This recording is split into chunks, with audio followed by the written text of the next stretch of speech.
বিসমিল্লাহির রহমানির রহিম। আসসালামু আলাইকুম এভরিওয়ান। জুয়েল চ্যানেল পক্ষ থেকে আপনাদেরকে আবারও শুভেচ্ছা ও অভিনন্দন। আজ আপনাদের মাঝে একটি নতুন ভিডিও নিয়ে আলোচনা করব। ভিডিওটি হলো পুরুষের সেক্স বৃদ্ধি করার সহজ চিকিৎসা। দেখেন এভরিওয়ান, এটি একটি ইম্পর্ট্যান্ট একটি ডিজিজ। আমাদের যৌবনকালে আমরা বিভিন্ন উপায়ে আমাদের নিজের যে শারীরিক যে সক্ষমতা সেটা অনেক সময় আমরা নিজেরাই নষ্ট করে দিই। অনেক সময় দেখা যাচ্ছে যে আমরা রাতে শোয়ার পূর্বে বিভিন্ন ধরনের ব্লু ফিল্ম কিংবা মন্দ ছবি দেখার ফলে আমাদের আস্তে আস্তে সেক্স কমে যেতে পারে।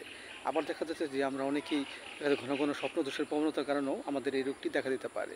আবার দেখা যাচ্ছে যে অনেক সময় দেখা যাচ্ছে আমরা হস্তমিথুন করার ফলেও আমাদের যে সেক্স সেটা আস্তে আস্তে কমে যেতে পারে। সো এভরিওয়ান, আমাদের এই সেক্স যেন বৃদ্ধি পায় সেই জন্য আমরা অবশ্যই হোমিও কিছু পরামর্শ আপনাদের মাঝে তুলে ধরবো। সো এভরিওয়ান, এই রোগটি আমাদের মাঝে হলে অনেক সময় দেখা যাচ্ছে যে আমরা দৈহিক মিলন করি কিন্তু প্রস্তুত আস্তে আস্তে কমে যাচ্ছে মনে হচ্ছে এবং অল্পতেই বীর্য বের হয়ে যায়।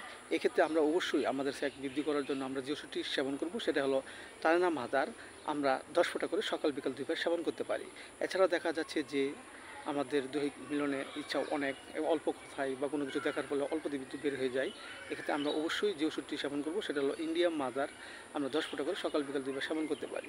এবং দেখা যাচ্ছে যে আমরা আমাদের মাঝে যে ইচ্ছা প্রবল কিন্তু শক্তি খুব কম এবং অল্পতেই আমাদের মাঝে যে শারীরিক অক্ষমতা চলে আসে, এই ক্ষেত্রে আমরা অবশ্যই যে ওষুধটি সেবন করব সেটা হলো টিটেনিয়াম থিএক্স বড়ি। আমরা 3টি করে বড়ি সকাল এবং বিকাল 2 বার সেবন করতে পারি। এবং দেখা যাচ্ছে যে অনেক সময় আমাদের ঘুমের ঘরে লিঙ্গ দাঁড়িয়ে যায়, আবার ঘুম থেকে জাগলে লিঙ্গ শীতল হয়ে যায় এবং দৈহিক মিলনে তেমন তৃপ্তি পাওয়া যায় না।